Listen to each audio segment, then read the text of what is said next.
2 വർഷമായി Brazilian super താരം Neymar ജൂനിയറിന് നല്ല കാലമല്ല. പരിക്കാണ് നെയ്മറിന് തിരിച്ചടിയായത്. ലോകകപ്പ് യോഗ്യതാ മത്സരത്തിനിടെ പരിക്കേറ്റ നെയ്മറിന് 1 വർഷം പൂർണ്ണമായി നഷ്ടമായി. കാൽമുട്ടിന് പരിക്കേറ്റ് ശസ്ത്രക്രിയയ്ക്ക് വിധേയനായ നെയ്മർ ഇതുവരെ വെറും 7 മത്സരങ്ങളിലാണ് അൽ ഹിലാലിനായി കളിച്ചത്. തിരിച്ചുവന്ന മത്സരത്തിൽ വീണ്ടും പരിക്കേറ്റ് പുറത്തായി. ദീർഘകാലമായി ബ്രസീൽ ദേശീയ ടീമിലും നെയ്മറിന് ഇടമില്ല. 2026 ലോകകപ്പ് അടുത്തു വരികയാണ്. യോഗ്യതാ റൗണ്ട് മത്സരങ്ങളിൽ നെയ്മറിന്റെ അഭാവം ബ്രസീലിന് കാര്യമായി നേരിടുന്നുണ്ട്.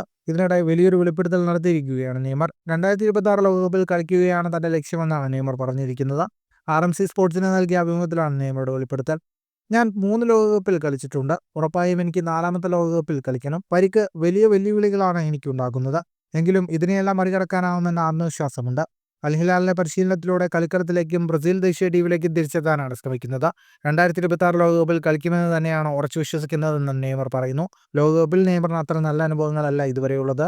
2014 ലോകകപ്പിൽ ക്വാർട്ടർ ഫൈനലിൽ മാരക പരിക്കേറ്റ് നെയ്മർ പുറത്തായി. ഇതിനു പിന്നാലെ സെമിയിൽ ബ്രസീൽ 1-7 ഗോളിന് ജർമ്മനിയോട് തകർന്നു. 2018 ലോകകപ്പിന്റെ ക്വാർട്ടർ ഫൈനലിൽ ബെൽജിയത്തിനോട് തോറ്റ് ബ്രസീൽ പുറത്തായി. 2022 ലോകകപ്പിലെ ക്വാർട്ടറിൽ ക്രൊയേഷ്യയോട് ഷൂട്ടൌട്ടിൽ തോറ്റും ബ്രസീൽ പുറത്തായി. ഫുട്ബോൾ ലോകത്തെ കൂടുതൽ വാർത്തകൾക്കും വിശേഷങ്ങൾക്കുമായി സ്പോർട്സ് കഫേ ഇപ്പോൾ തന്നെ സബ്സ്ക്രൈബ് ചെയ്യുക.